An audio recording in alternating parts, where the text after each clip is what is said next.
Assalamualaikum, Football United ringan amatiran ala gua. Kali ini gua pingin bikin preview mengenai pertandingan horor menurut gua ya, seperti gua tulis di judul horor karena ya melihat banyak hal di klasemen ya kan. Bagaimana gap yang cukup jauh antara Liverpool dan Manchester United. Melihat juga di putaran pertama yang lalu di Old Trafford bagaimana menang dengan skor telak Liverpool ya. Lalu kondisi tim yang paling terbaru, bagaimana penampilan, performa, permainan dari kedua tim Manchester United dan juga Liverpool dalam beberapa partai terakhir. Lalu tidak lupa juga kondisi dari kedua tim, artinya kelengkapan skuad di mana Manchester United ini compang-camping, banyak sekali yang absen, sementara Liverpool cenderung lebih komplit. Inilah akumulasi dari hal-hal tersebut, inilah yang akhirnya gue bilang pertandingan menghadapi Liverpool di Anfield ini horor ya. Tentu saja sekarang di papan klasemen, kalau kita ngomong soal masalah posisi dan juga angka kaitannya dengan persaingan, kedua klub ini masing-masing membutuhkan poin, bahkan poin absolut kemenangan.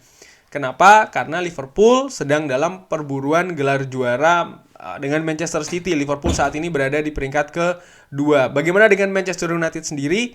Betul, Manchester United juga butuh poin absolut, butuh poin maksimal karena sedang berada di perburuan peringkat ke-4 untuk main di Liga Champions musim depan, di mana sekarang keadaannya ini semakin ketat ya, antara Spurs, Manchester United dan juga Arsenal. Bahkan West Ham pun juga masih mengintip sebagai kuda hitam di sana. Nah, langsung aja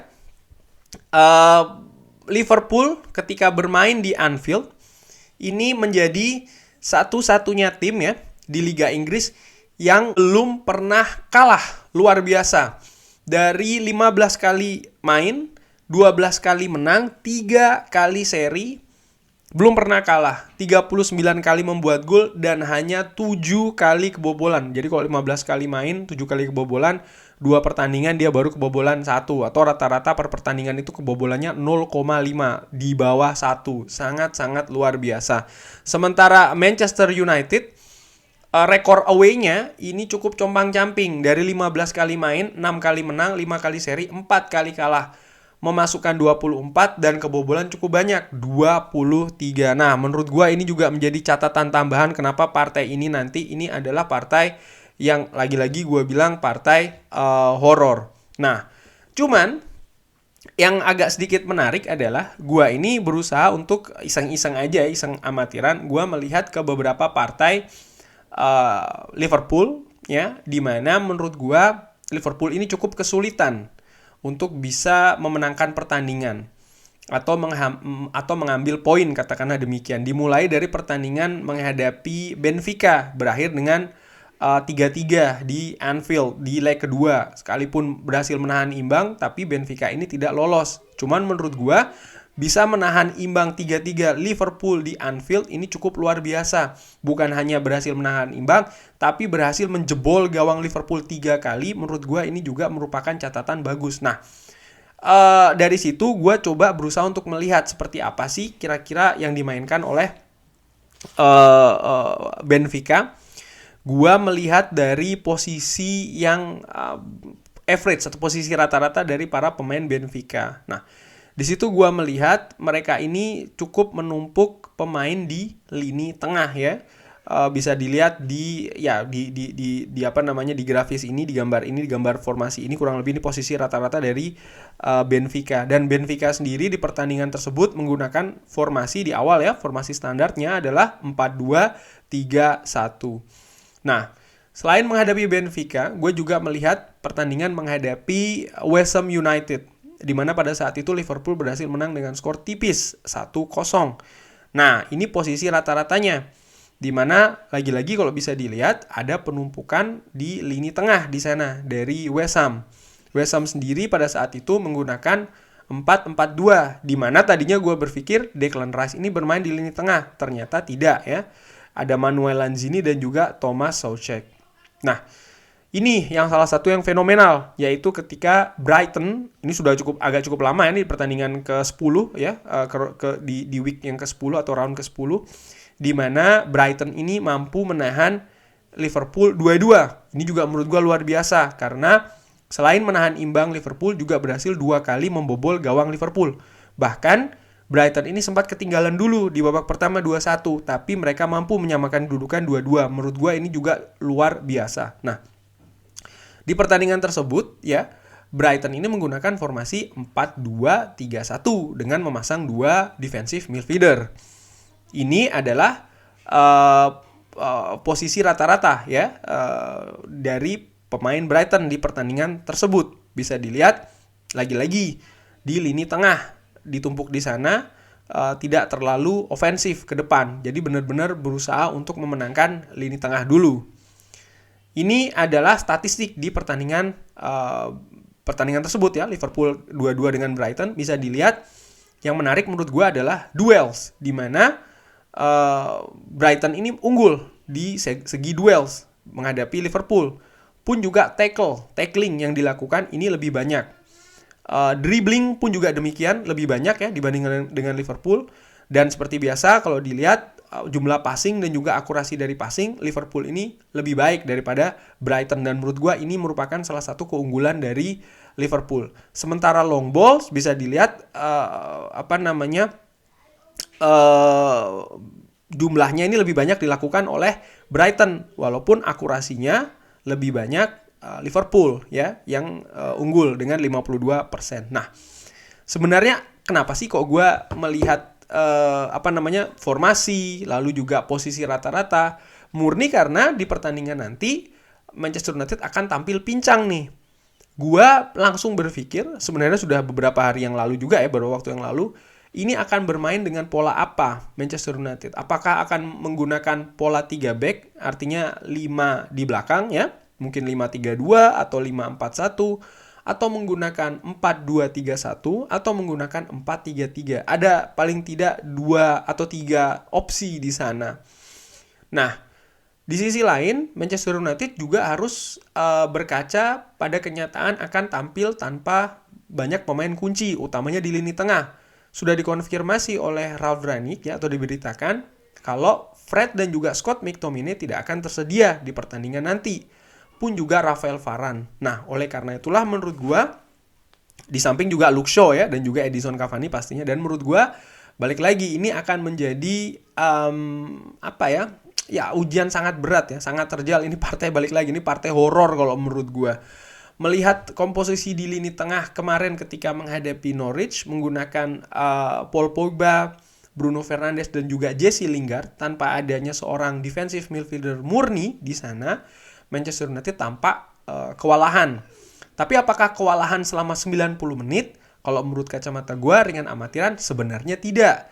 Katakanlah di babak pertama, selama 20 atau 30 menit awal, Manchester United sebenarnya tampil bagus di lini tengah. Kenapa kok bisa tampil bagus? Karena menurut gue pressing yang dilakukan, ini masih bisa dilakukan dengan cukup tinggi, cukup rapi, cukup efisien.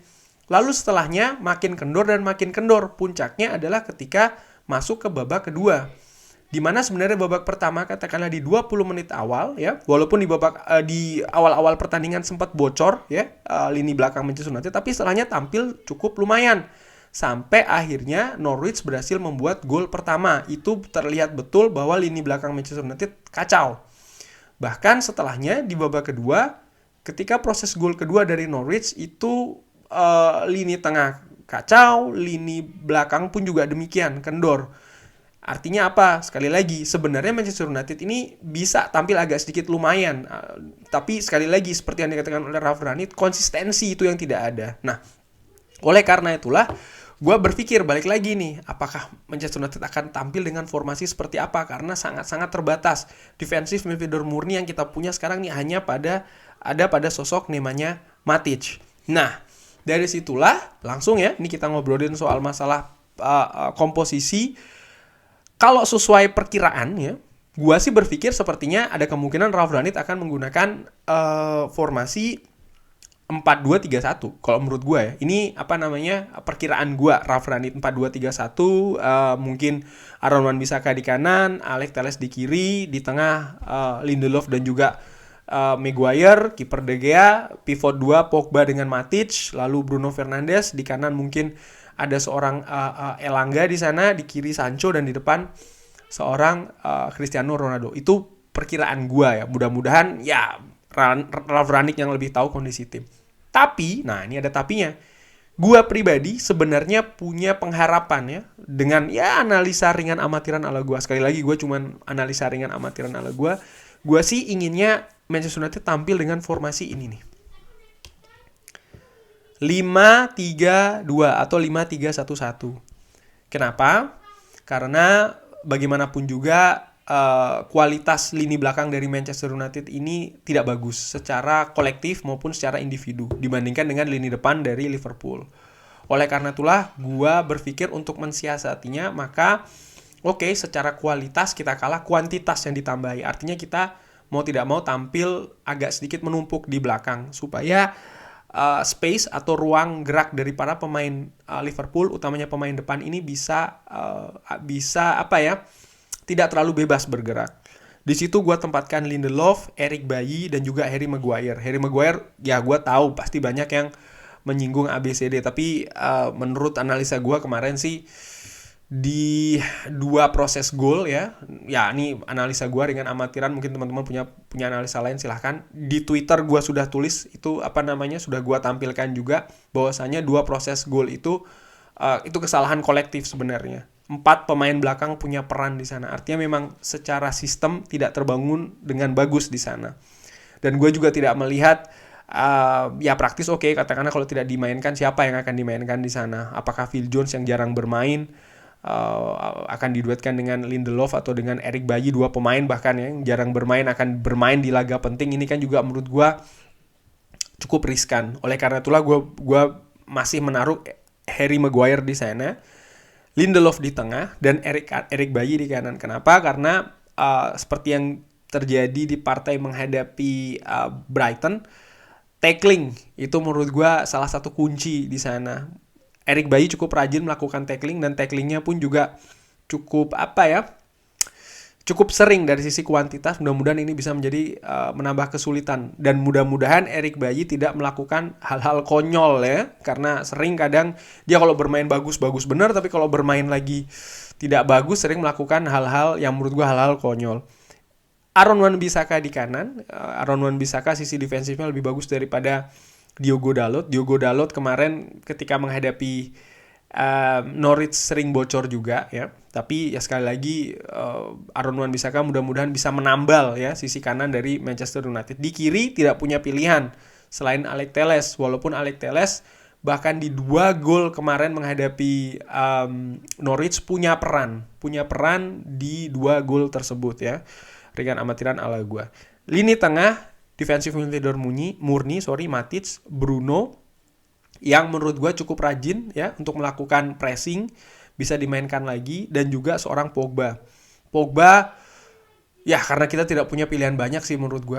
Memang ada yang pendapat ya kenapa Phil Jones tidak dipasang di lini tengah. Ya memang beda-beda ya persepsi ataupun juga pendapat orang-orang. Tapi kalau menurut gue agak riskan karena Phil Jones ini jarang bermain, dan sekalinya bermain akan dimainkan di posisi yang dia juga jarang bermain, walaupun dia bisa sebenarnya dimainkan di situ. Tapi menurut gue agak riskan di sana. Oleh karena itulah gue menempatkan Paul Pogba di samping. Ketika kita megang possession, kita butuh bola-bola direct yang akurat, di mana ini salah satu atribut dari seorang Paul Pogba. Di mana di depan ada seorang Jadon Sancho dan juga Cristiano Ronaldo. Cristiano Ronaldo gue harapkan bisa bermain tajam ya. Instingnya dari pengalamannya mudah-mudahan bisa membantu membongkar pertahanan dari Liverpool yang ya mungkin dia akan bekerja cukup keras karena mungkin support yang ada tidak bisa cukup optimal ya. Pun juga Jadon Sancho dengan pergerakan-pergerakan eksplosifnya, dengan dribblingnya, pun juga dengan kecepatannya diharapkan mampu memanfaatkan nantinya kalau kita mendapatkan peluang yang kecil. Tapi tetap pertandingan besok sih menurut gue konsentrasi akan ada di lini belakang, artinya bertahan dengan ketat dan disiplin ya. Pun juga lini tengah supaya bisa solid, supaya bisa tidak kendor, sehingga Liverpool ini bisa dengan nyaman membangun serangan dari lini tengah. Mudah-mudahan lini tengah bisa memberikan semacam determinasi yang bagus, juga pressing itu juga penting dan bisa dilakukan secara konsisten. Karena tanpa itu semua sangat sulit kita bisa mengimbangi. Jangankan kita tidak kalah, mengimbangi saja lah itu cukup sulit, praktis demikian. Dan jangan lupa yang paling penting adalah mental, psikis. Ini menurut gue juga sangat penting bagi pemain-pemain Manchester United nanti di atas lapangan. Kalau mereka ini di atas kertas, fans, teman-teman gue, kita tahu lah memang di atas kertas sepertinya sulit lah partai ini untuk bisa seri saja sulit. Mungkin kalah dengan skor tipis itu dia sulit, katakanlah demikian. Tapi gue harapkan pemain tidak berpikiran seperti itu. Gue harapkan pemain punya punya mental yang bagus, punya psikis yang bagus ketika berada nanti di atas lapangan di Anfield, yang tentu saja supporternya Liverpool, atmosfernya nanti juga akan sangat luar biasa. Kita belum pernah seterpuruk ini menurut gue ketika kita berada di Anfield, dan mudah-mudahan mental pemain itu yang lebih penting sih menurut gue. Di samping juga pastinya taktik strategi yang dipersiapkan oleh Ralf Rangnick, tapi itu akan berjalan sia-sia kalau mental atau psikis pemain tidak bisa menunjang itu semua untuk bisa fighting di atas lapangan. Karena seperti yang tadi gue perlihatkan, Brighton ya contohnya, mereka bisa menang duel, mereka bisa menang tackling. Itu bagaimana mungkin mereka bisa seperti itu? Karena mereka punya mental yang bagus, psikis yang bagus. Mereka tampil tanpa beban, dan mudah-mudahan itu yang bisa dilakukan oleh para pemain Manchester United. Kurang lebih demikian ringan amatiran ala gua, partai horor, partai berat ya. Bagaimana teman-teman? Gua tahu pasti pendapatnya banyak yang pesimis ya kan. Ya, mau gimana lagi? Drop di kolom komen. Terima kasih sudah menyaksikan. Jangan lupa like, sholat, dan juga subscribe. Wassalamualaikum warahmatullahi wabarakatuh.